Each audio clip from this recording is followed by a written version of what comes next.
Mayong buntag kanatong tanan mga igsuon. Sa atong ebanghelyo karon si Jesus nakigsulti sa iyang mga tinun-an mahitungod sa usa ka butang nga kitang tanan mismo naka-eksperyensya. Mao kini ang fear, kahadlok. Nasayod si Kristo mga igsuon nga ang pagsunod kaniya dili sayon, ang pagsunod kaniya mag-require og sakripisyo o gani kasakit mismo sa tuang kaugalingon. Kita daghan kaayo mga butang nga makapahadlok nato, kanang mga butang nga dili ta sigurado, kanang mga butang nga dili ta sigurado nga kaya natong tumanon, even ang possibility of rejection. Kaning mga butang nga makapahadlok ni nato hilabi na sa atong pagsunod ni Kristo. Apan gitagaan kita og assurance ni Kristo, ayaw kamo og kahadlok. Ngano man dili ta mahadlok? Tungod kay mga igsuon kitang tanan, wala gyud ta kalimti sa atong Ginoo. Bisan unsa pa nato kadaghan kitang tanan, wala gyud kita kalimti sa Ginoo. Mao na kay wa man ta niya kalimti, naa man ta kanunay kaniya, mao na nga dili ta mahadlok. Mao na si Kristo miabli siya sa pag-ingon nga walay gitaguan nga dili mabutyag, walay sikreto nga dili mahibaw-an. Nagpasabot kini mga igsuon nga ang Ginoo nagtan-aw og nahibaw gyud siya sa tanan. Kita ang kamatuoran mga igsuon, kanunay gyud kini siya nga mugawas. Mugawas gyud kini siya bisan pa man nga adunay mga tawo nga usahay dili makasabot nato. Usahay na ay mga tawo nga mulaglag nato. Gani usahay bisan ni buhat ta sa sakto, bisan ni buhat ta maayo, usahay dili ni siya makit-an sa uban. Sayod ko nga kitang tanan, daghan kitang gihimo nga mga maayo, but sometimes it hurts us when what good did we do goes unnoticed. Pero si Kristo nisulti karon sa atong ebanghelyo nga ang Ginoo nasayod. Kay ang kamatuoran muadto gyud kini sa kahayag.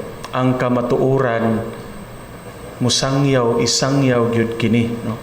Mo na nga niingon si Kristo nga kun unsay akong gisulti ninyo diha sa kangitngit, isulti kini diha sa kahayag. Kung unsay inyong nadunggan pinaagi sa hunghong, isinggit ni diha sa atop. Kay ang ebanghelyo mga igsuon is meant to be shared. Ang atong pagtuo ang ebanghelyo ato kining isangyaw, dili ni nato taguan sa gantangan.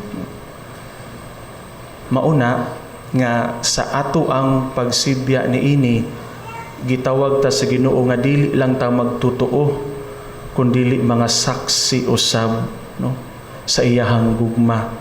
Kay pwede man na moingon ta nga nituo tas Ginoo, pero diha ra ta kutob sa pagtuo, apan wala nato gibutang sa atong buhat ang ato ang pagtuo niya. Mao na mga igsuon, gisultihan taniya sa sinugdanan nga dili ta mahadlok, kay sa ato ang pagsangyaw niini makasugat man kita og mga rejections, mga uncertainties, labi na sa ato ang pagsangyaw sa atong pagtuo.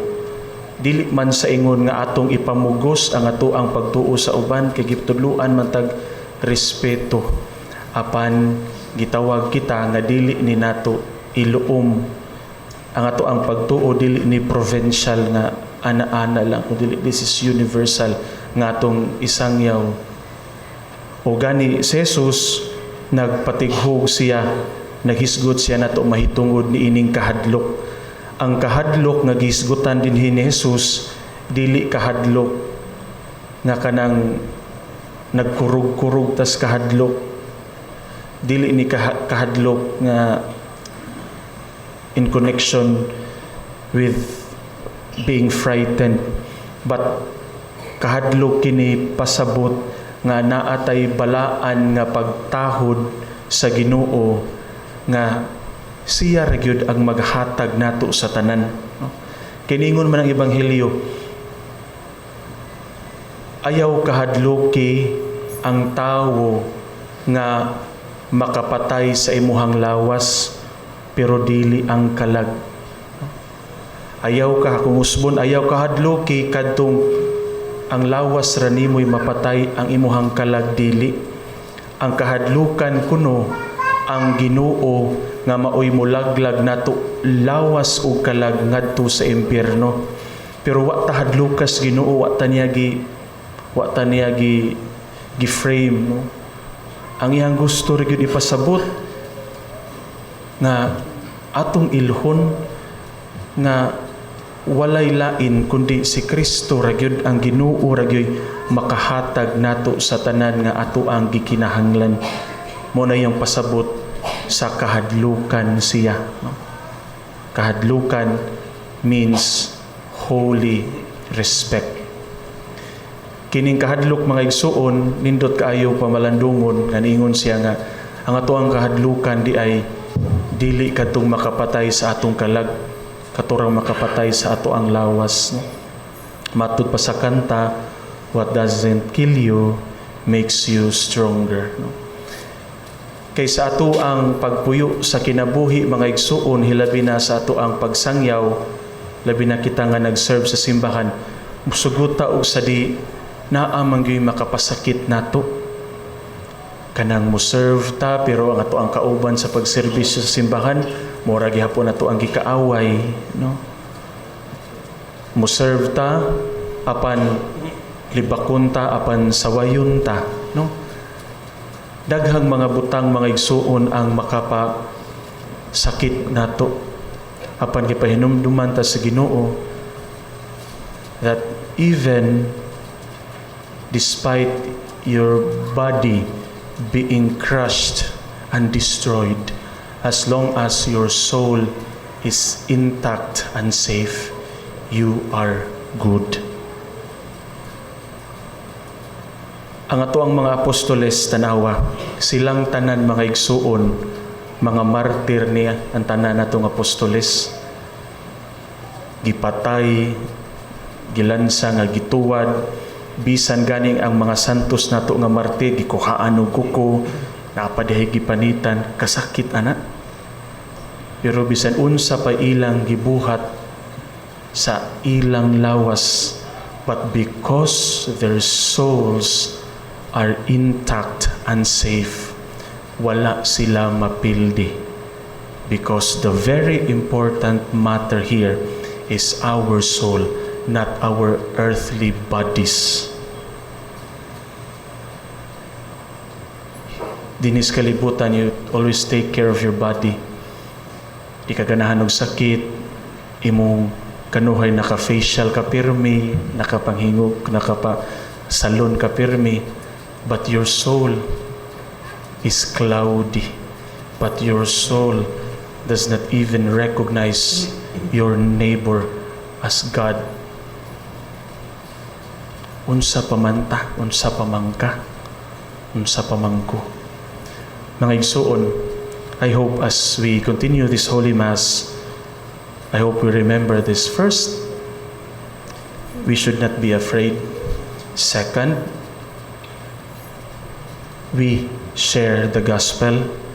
And third, we should not be afraid of those who can only kill our bodies but not our souls. Always and always protect your souls. Madawat man siguro nato ang kasakit sa pagtamay sa ubang tao, pagsaway, but as long as you know your soul is intact because you believe and trust in God, you are good. And lastly, gipasaligan tas Ginoo. Kung ato siyang isangyaw, kung ato siyang giila, iya usab tang ilhon atubangan sa iyang amahan. What we give is what also we are going to receive when we face God in heaven.